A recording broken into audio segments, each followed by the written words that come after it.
Joseph, a poem about Joseph. Long ago there was a young boy, only 17 years old, and this may not be the first time you have heard his story told. He had a coat of many colors, and if that doesn't ring a bell, then just sit back and relax because there's so much more to tell. His story's in the Bible, and all of it is true, but I'm starting with his father because he's important too. His father's name was Jacob, and not to tell it all, but his father's name was Isaac, and his brother was Esau. And their dad was Father Abraham. He had many sons. They wrote a catchy song about him. I'm sure you know the one. But this isn't about Abraham or his sons or theirs. That's just a bit of backstory to try to get us there. Now, out of Jacob's sons, he favored one more than the others. His favorite one was Joseph, one of the youngest brothers. There were 12 in all: Levi, Gad, and Simeon, Asher, Judah, Issachar, Naphtali, and Benjamin. And then, of course, was Joseph, Reuben, Zebulun, and Dan. Jacob had a lot of kids for a 100-year-old man, but Joseph had a special gift. He could interpret dreams. If you told him what you dreamt, he could tell you what it means. This made Jacob love him more. He was second to none. It was almost as if he didn't have 11 other sons. Joseph's brothers were all jealous. They didn't know what to think. What made him so special? How come his crap don't stink? So the brothers called a meeting. We have something to discuss. It's clear that Dad likes Joseph a lot more than he likes us. They decided they should kill him to be rid of him forever. And tell their father he was eaten. Their plan was very clever. But Reuben said to spare his life, that no blood should be shed, that they should reconsider and throw him in a pit instead.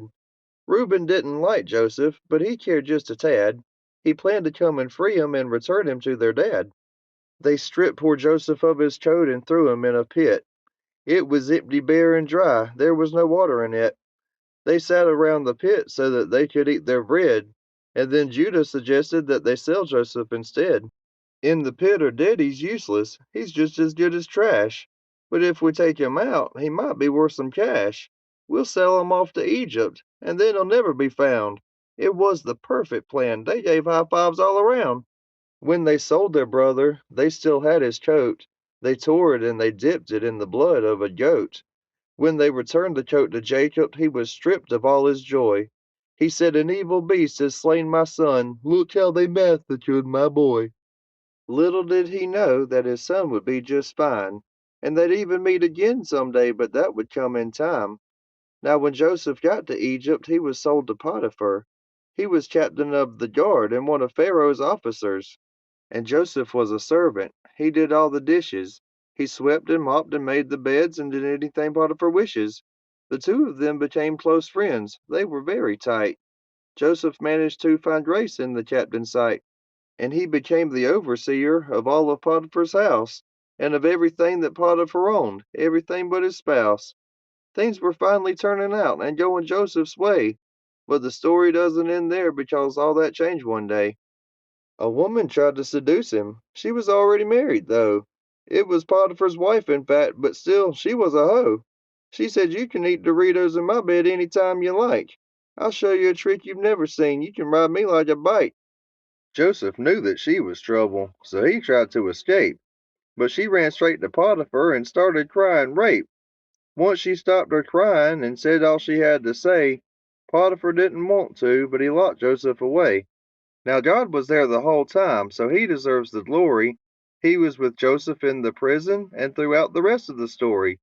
He rewarded Joseph for his faith and good behavior, and even made sure he was in the prison keeper's favor. As the time went by, other cellmates came and went.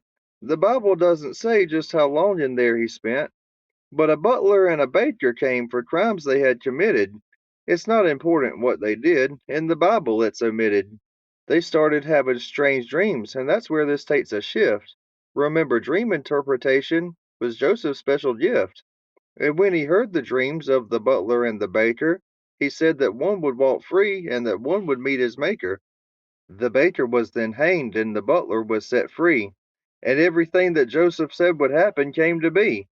Now Joseph didn't want to stay in prison just to rot, so he asked the butler to talk to Pharaoh, but the butler soon forgot. One night the Pharaoh had a dream he didn't understand. He needed an interpreter, exactly as God planned. He asked his magicians and his wise men to interpret all his visions, but none of them could do it, at least not with precision. When the butler remembered Joseph, he said, "I think I know a guy. He predicted I'd walk free and told the baker he would die." When the Pharaoh heard these words, he said, "Bring that prisoner here. I'll tell my dreams to him and maybe he can make them clear." The guards hastily freed Joseph, and finally he was saved. They took him straight to Pharaoh once he changed his clothes and shaved. Pharaoh said he dreamed a river and wind and corn and cows. He said he needed answers, and he needed them right now. Joseph knew exactly what the dreams of Pharaoh meant, and once he had his answers, the Pharaoh was content. They'd have 7 years of plenty and 7 years of drought. They needed to store corn so they didn't go without. Pharaoh gifted Joseph with the ring off of his hand. He gave him a gold chain and made him ruler of the land. Joseph had the storehouses of corn filled to the brim, and when the famine came, all the countries fled to him. When Jacob heard about the famine, he said, "I don't mean to be rude, but are you boys just going to sit there, or will you go and get some food? Now I'm just an old man, but if you want to eat, stop looking at each other and get up on your feet." But Benjamin stays here. I don't trust you with his life. He's my favorite son. He came from my favorite wife. When Joseph's brothers came to Egypt, he recognized all them, but he used his Batman voice so they didn't know it was him. He had himself some fun while he had his voice disguised. He had them all imprisoned and said that they were spies. They said, "We are not spies, my lord. We are but just 12 brothers." Joseph said, "I only count 10. Pray tell, where are the others?" "The youngest one we left with Dad," to Joseph they replied. "The other one we didn't. They didn't say he died." Joseph turned away and wept, and then turned back again. He sent 9 of them back home, but he kept Simeon. "You will fetch the youngest, and bring him back to me. That will prove your innocence, then I'll set this one free." Joseph reimbursed their money, and filled their sacks with corn. They returned to Canaan to gather the last born. When they returned to Jacob, he didn't take it well. He ranted and he raved, and started raising hell. "You have bereaved me of my children, but that's not enough for you. You just can't wait for me to die. You're trying to kill me too. My 2 favorite kids were the ones that Rachel bore, and now that she is gone, she can't have kids anymore. All these things they are against me, and I don't know what I did. 2 of my sons are gone, and I'm running out of kids." Reuben offered both his kids in place of Benjamin, telling Jacob he could kill them if he didn't come back again. When Jacob was done ranting, and after all was said, he refused them Benjamin, leaving Simeon for dead. Eventually the food ran out, but the famine was still sore, and Jacob told them to go back so they could buy some more. And Judah told his father the words that Joseph said, "If you don't bring your brother, I will not give you bread."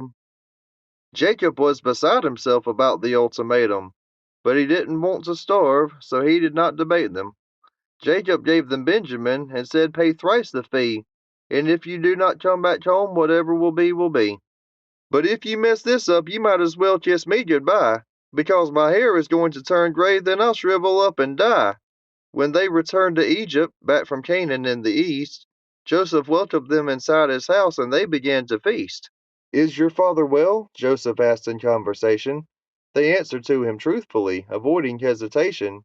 "And now a toast to Benjamin, may God be good to you, and another toast to brotherhood, from Egyptian to Hebrew." Joseph lifted up his eyes to look upon his brother, but then when he looked up, he was reminded of his mother.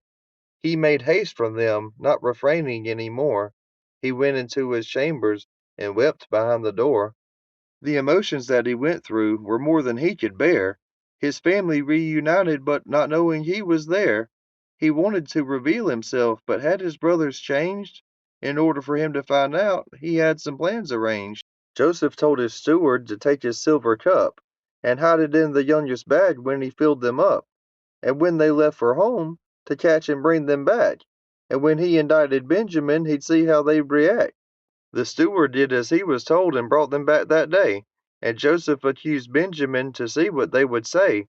But Judah then came forth from them and told him in a pother that if Benjamin didn't come back home, that it would kill their father.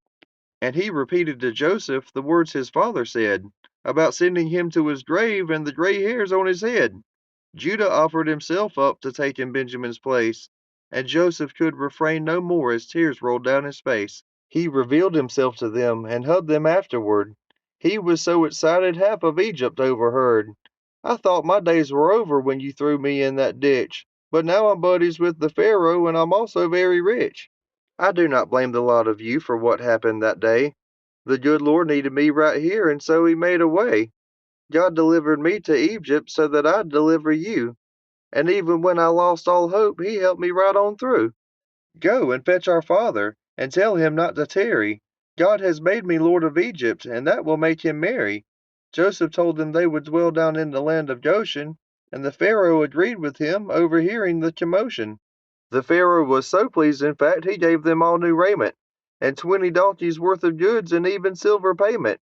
He said to bring their families and leave all of their stuff, that they would never go without, they would always have enough.